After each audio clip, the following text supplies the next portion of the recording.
Olá, boa tarde. Ouça o nosso bate-papo sobre o projeto Rico Choro com Vida na Praça. Aqui ao meu lado, o coordenador do projeto, sociólogo, radialista, Ricardo Almeida Santos.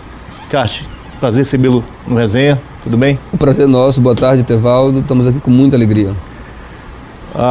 O Rico Choro na Praça tem uma estrada já de 4 anos, 3 anos? Como por aí. Por aí, né? Na verdade, o Rico Choro começou bem antes, começou em 2007 até 2010 com outro nome, que era Clube do Choro Recebe, que acontecia lá no Pinheiros, aquele residencial que fica atrás da Coama, lá no famoso Chico Canhoto. Então foi um período assim de redescoberta da música instrumental em São Luís, quando o próprio mercado reconheceu a força e a beleza da nossa música instrumental.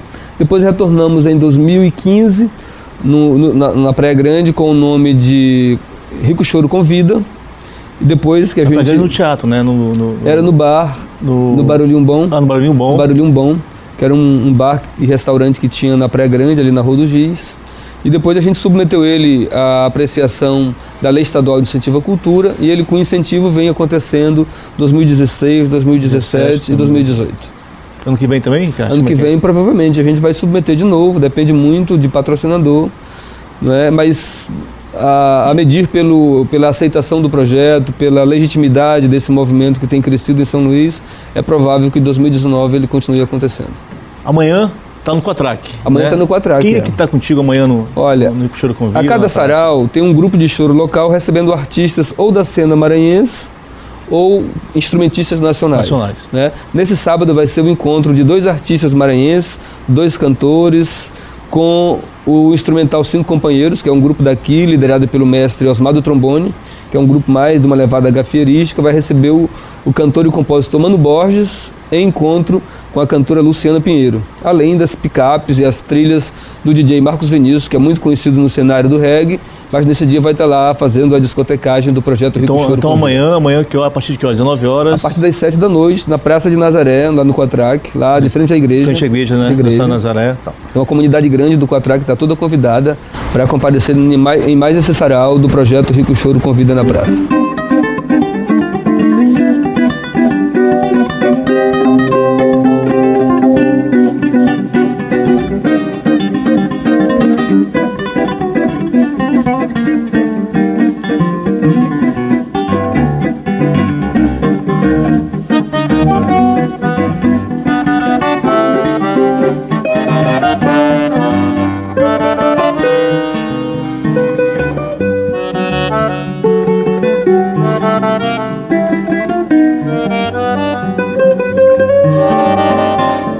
Na minha opinião, é o melhor programa de música brasileira e música instrumental nas rádios do Maranhão.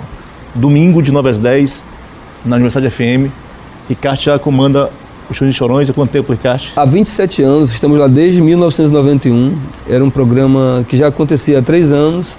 E a partir de 91 nós assumimos a produção e pouco tempo depois também a produção e a apresentação. Você começou adolescente, foi na Rádio Universidade? Comecei muito jovem, hoje eu já tinha 23 anos, por aí assim, né? Hoje eu estou com 50, mas enfim, esse programa tem, ao longo dessa temporada toda de 27 anos, se constituído como espaço não só de difusão da música em si, da música gravada, da música mecânica, mas tem sido o espaço de mobilização e articulação da cena chorística em São Luís. É o espaço do instrumentista do Maranhão, é onde ele encontra, assim, de fato, o espaço para divulgar a sua música, para fazer rodas de choro ao vivo no rádio. E hoje o programa Show de Chorões é um programa, talvez o programa de choro com maior longevidade em todo o Brasil. Então assim, o Show de Chorões, de certo modo, Ricardo, ele é digamos, a nascente dessa ideia do Rico Choro Convida, do Rico Choro depois na praça, que é importante, inclusive, no Maranhão, assim, né, em São Luís, né? O público da música instrumental e do choro, né? Sem dúvida nenhuma. Esse programa, na verdade, eu já tinha uma vivência de choro por causa do meu pai no interior, que gostava muito de choro. Então eu cresci ouvindo essa música. Quando apareceu a oportunidade de assumir o Chorinho de Chorões, eu não pensei 2 vezes. Era uma forma de me manter perto do meu pai, que estava no interior. E de lá para cá o programa tem se construído com esse espaço também de repercussão com o ouvinte, né? E o programa já demandou diversos resultados. Por exemplo, quando eu assumi o programa, eu resolvi fazer a minha monografia de graduação em Ciências Sociais sobre o choro, né? O choro na formação da música brasileira, esse trabalho que foi feito em 1999. Depois, articular a cena choro em São Luís tem sido um espaço estratégico, o programa tem sido um espaço estratégico na articulação dos chorões, dos apreciadores do choro, de pesquisadores, né? A gente já tem sido alvo, inclusive, de diversas pesquisas, de pessoas que terminam suas graduações em diferentes áreas e querem saber sobre o programa, sobre o gênero choro, e, ultimamente, também na elaboração de uma pesquisa que estamos desenvolvendo, né? O Rico Choro surge, articula a cena, dá uma vida, uma movimentação para a cena de choro no Maranhão, né? Dá uma dinâmica, mostra o volume que tem, toda essa movimentação instrumental, e ao mesmo tempo fornece indagações, né? Que só a pesquisa, que só a produção mais científica poderia suscitar a compreensão. Então, o Chorografia do Maranhão, que é uma série de entrevistas com os chorões do Maranhão, surge nesse âmbito, né, da articulação dos chorinhos e chorões com o movimento Clube do Choro, Rico Choro Convida na Praça, a refundação do Clube do Choro do Maranhão, que está retomando suas articulações. Então tem um movimento bem articulado em diferentes espaços, em diferentes estratégias. Cássio, para quem acompanha a música local e quem acompanha a música instrumental, sabe que tinha que é pujante, né? Você tem uma série de instrumentistas de muita qualidade no estado. Até porque para fazer música cantada precisa dos instrumentistas também. Né? Precisa disso, né? Que conceito de banda que as pessoas têm e tal, precisa de instrumentista. Quando você imagina, quando você começa a articular o Rico Choro na praça, pintou alguma dúvida, assim? Ou foi fácil dialogar, conversar com quem tem produzido música instrumental no Maranhão? Olha, qual é o barato do choro em relação ao instrumentista? É que na música cantada, o protagonista é o cantor e a cantora. No choro, o protagonista é o instrumentista. Então, ele já tem essa natureza de ser uma música instrumental por excelência. Não que no choro não se cante. Sim. Tem, inclusive, polêmicas de chorões que não gostam de choro cantado. Mas tem choro cantado, mas tem choro cantados e belíssimos. Eu gosto dos dois tipos de choro, tanto instrumental quanto cantado. E o programa e o projeto Rico Choro Convida na Praça, assim como o Clube do Choro Recebe, já foi uma provocação minha, de botar um grupo de choro para receber cantores de outras modalidades musicais, de outras linguagens musicais. Na verdade, o que eu queria era provocar um encontro do choro, a grande linguagem instrumental brasileira, com a diversidade da música maranhense e da música brasileira também. Então eu chamava um grupo de choro para receber a Muniz e Luciana Simões, chamava um grupo de choro para receber Bruno Batista e Cláudio Lima. Então eu fui causando um relativo desconforto em ambos os lados. Aí os cantores mais modernos diziam: mas Ricardo, vai tocar com um grupo de choro? Aí o grupo de choro me dizia: Ricardo, com esse cantor não tem nada a ver com choro. E tem muito a ver. E quando os dois se encontravam, produziu uma energia, uma música nova, uma sonoridade nova, que mexia tanto com as verdades de um lado quanto com as verdades do outro lado. E com isso, muita gente nova gravou músicas incorporando as informações chorísticas, e muitos chorões que eram muito conservadores abriram mais a compreensão da música produzida no Maranhão, que não se enquadra dentro do conceito de choro enquanto gênero. Você fala em gravar, né? E assim, o choro é fundamental na música brasileira, inclusive por conta disso, da produção fonográfica brasileira relacionada ao choro. Não tenho dúvida. E a partir do Chorinhos e Chorões, a partir do Rico Choro Convida na Praça e outras versões que a gente vai bater papo daqui a pouquinho, você também começa a surgir aí uma série de CDs, né, de discos gravados de chorões, né, no Maranhão, né? Assim, você tem uma produção muito bacana, né, Ricardo? Pois é. Nesse período agora, né, muito recente. O choro o Maranhão, por exemplo, está na história do choro há muito tempo. Inclusive, lá no surgimento do choro no Rio de Janeiro, no primeiríssimo capítulo tem a participação do maranhense. Por exemplo, a primeira música considerada choro é Flor Amorosa, que é do Joaquim Antônio Calado. Mas a letra de Flor Amorosa é de um maranhense, de Catulo da Paixão Cearense. Então, o choro está lá no comecinho da história. E se tu for percorrer a trajetória do choro no Brasil, tem diversos capítulos com a presença de chorões, né? Inclusive de chorões anônimos, que a gente não tem conhecimento, mas assim, eu considero o advento da camerata carioca, a reinvenção do choro nos anos 70, na virada dos anos 70 para os anos 80. Lá na camerata carioca tinha a participação de dois outros grandes maranhenses, que é o professor João Pedro Borges, o senhor, dos maiores violonistas desse país, que integrava a camerata carioca de Radamés Inátali, e quando ele saiu, quando teve que viajar para a Europa e para a África, né, indicou o outro maranhense, Joaquim Santos, que é irmão do Murilo Santos, que substituiu o João Pedro na camerata carioca. E outra figura importante de destaque na cena choro brasileira é Francisco de Assis Carvalho da Silva, o Six, um grande advogado, renomado advogado, mas que dizia que a carreira de advogado dele atrapalhava de boêmio. Então ele articulava cenas de choro no Brasil inteiro e no exterior. e articulava, chamava músico do Rio Grande do Sul, do Maranhão, do Espírito Santo, do Rio de Janeiro, para fazer rodas em diferentes lugares, e fez do Brasil um grande movimento chorístico a partir dessas reuniões que ele promovia, né? Então, o Six é outro personagem importante da história do choro, né? Então, o Maranhão está muito envolvido com essa história de choro. E se a gente pega os grandes compositores do Maranhão, a exemplo de seu Antônio Vieira, Lopes Bogeia, César Teixeira, Chico Maranhão, Josias Sobrinho, Joãozinho Ribeiro, Zé Cabaleiro e tantos outros nomes da nossa música, a gente vai ver que as suas criações estão impregnadas de informações e influências chorísticas. Estão lá, grandes clássicos desses nomes tem a informação do choro. Vamos recuperar uma historinha. Semana passada teve o choro, Rico Choro Convida na Praça, Foi no Espigão. Foi com quem? Foi com dois grandes musicistas nacionais, que é o Rodrigo Lessa e o Mário Seves. São dois estupendos instrumentistas que acompanham gente do tipo de Chico Buarque, Ney Matogrosso, Paulinho da Viola, e eles foram recebidos por um grupo daqui, uma das novidades, que é o Wendel Cosmic Quinteto, que é uma rapaziada jovem que surgiu lá no Clube do Choro Recebe, no Chico Canhoto. Lá foi o primeiro palco dessa gurizada, e essa gurizada hoje está protagonizando o choro no Maranhão. O Seve é um dos casos, é um flautista, o Seve é um dos casos que mais conhece Catu da Paixão Cearense do Brasil. Acabou de fazer um trabalho né, extraordinário, belíssimo, por dentro e por fora, a capa, a sonoridade, e conhece muito de Catulo, né? Conhece muito Catulo. Além de tocar flauta, ele também toca sax divinamente bem, né? Amanhã, sábado, a gente recebe quem lá, Ricardo? Amanhã, sábado, a partir das 7 da noite, nós vamos receber o DJ Marcos Vinícius, que começa os trabalhos, soltando seu set list lá, precioso, que envolve música brasileira, música caribenha, entendeu? E depois o grupo Cinco Companheiros, que é um grupo que também surgiu no cenário, na época do Clube do Choro Recebe, lá no Chico Canhoto, vai receber dois grandes nomes da música do Maranhão, que é o cantor e compositor Mano Borges e a cantora Luciana Pinheiro, fazendo esse encontro inédito dos dois no palco, e mais inédito ainda os dois tocando com um grupo de choro.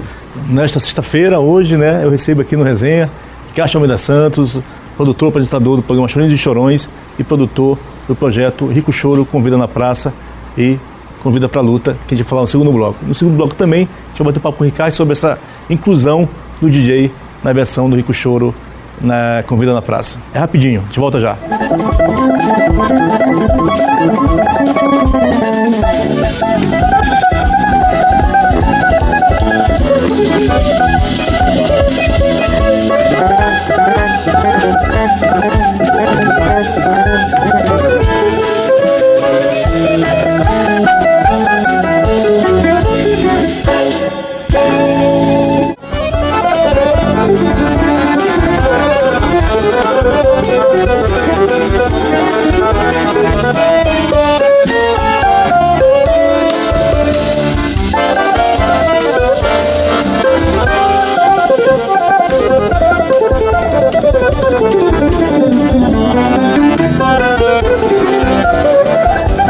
Estamos de volta para uma resenha. Aqui ao meu lado, o sociólogo e produtor do Chorinhos e Chorões e apresentador do Chorinhos e Chorões e do Rico Choro Convida na Praça, Ricardo Almeida Santos.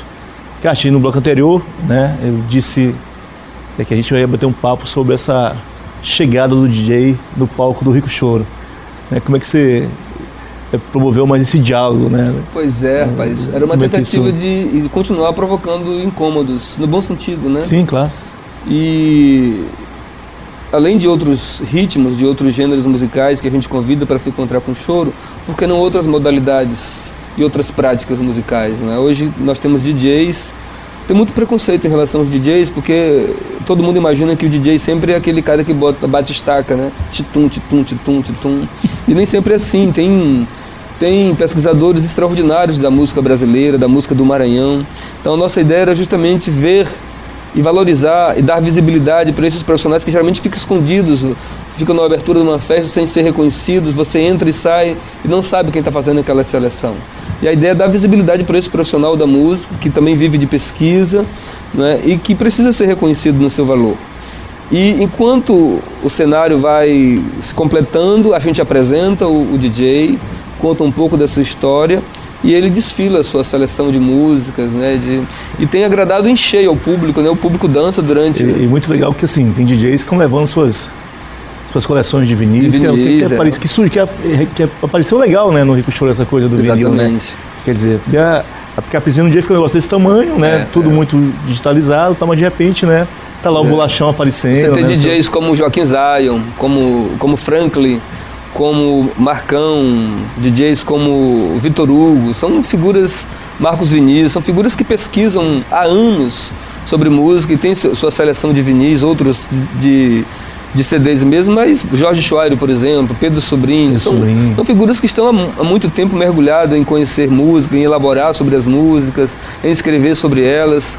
Então acho que merecia um encontro delas com essa linguagem musical, que aliás é uma linguagem que, ao contrário do que muita gente pensa, é uma linguagem que está extremamente renovada. O choro se modernizou, se é o termo adequado, né? Correto, mas é uma música que se atualiza permanentemente com uma nova geração de chorões, influenciada por novos nomes que surgiram na cena, nomes como Yamandu Costa, como Hamilton de Holanda, como tantos outros nomes que têm surgido aí, que têm influenciado toda uma nova geração, inclusive em termos de atitude no palco, atitude política, em relação à música, em relação à cultura, aos direitos culturais. Então eu acho que isso dá uma oxigenada legal na cena chorística no Brasil e também no Maranhão. A partir do surgimento da Faculdade de Música da UEMA e da Faculdade de Música da UFMA, isso deu também uma mexida muito grande nos personagens que fazem choro em São Luís. Kátia, a partir de amanhã você tem mais quantos saraus, quantas edições do Rico Choro Convida na Praça? Olha, o Rico Choro Convida na Praça, esse ano seriam 7 saraus, já fizemos 4, ainda faltam 3. Certo. Nós vamos ter esse de sábado de amanhã, que é o Grupo 5 Companheiros, recebendo Mano Borges e Luciana Pinheiro e o DJ Marcos Vinícius. Vamos ter no dia 17, na semana seguinte. 17 de novembro. Né? Vamos ter o grupo Pagode Russo, que é um grupo novo que nós criamos aqui com alguns artistas locais, porque a gente também mistura instrumentistas em busca de novas sonoridades. Novos sons. Né? Recebendo 2 cantoras revelação total da música do Maranhão, desconhecidas ainda de parte do público, que é a Camila Baueri, que é uma cantora extraordinária, de voz potente, de uma levada rock, jazz, bem forte, e a cantora Bruna Lussaray, que é uma jovem cantora de um vozeirão impressionante. Então eu quis botar essas 2 cantoras que não se conhecem, estão ensaiando agora já essa semana, é quando estão se conhecendo, mas de características um pouco diferentes, mas de um potencial vocal extraordinário. E vai receber um grupo que é integrado por figuras como Marcos Lussaray, como Rui Mário, Robertinho Chinês e outras figuras que vão compor o que nós chamamos de pagode russo. A Camila Baueri participou do programa, do Resenha de encerramento do ano passado. Sim. A gente fez um programa amplo, né, musical e tal, ela estava com a gente. Comigo sabe a força que eu tenho, sigo meu caminho, faço a minha história, desenho certinho o amanhã e o agora. Nosso canto ecoa, faz estremecer, é canção de vida, é mulher divina, vou mostrar porquê. Beijão pra ela.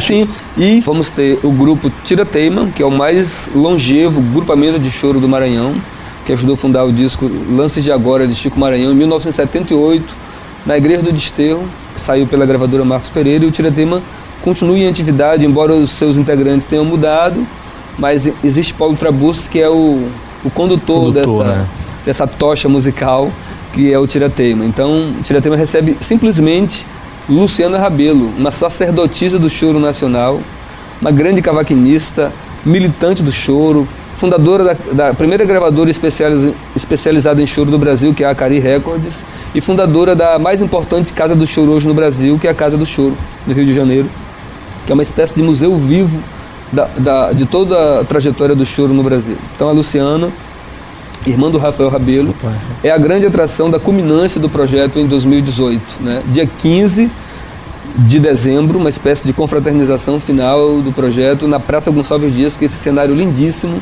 né, que vai receber esse encontro maravilhoso, e o DJ da noite será o DJ Franklin. E Kátia, tem uma coisa que é forte de formação de plateia. Né? A gente tem um lugar comum aqui no Maranhão, São Luís, que as pessoas tem uma decisão, né, anterior, que é assim, isso não tem público, aquilo não tem público, né, aquilo ninguém vai. Né? Música do passado. Música do passado, música antiga. Né? O Rico Choro é uma prova de que tudo isso, né, não existe.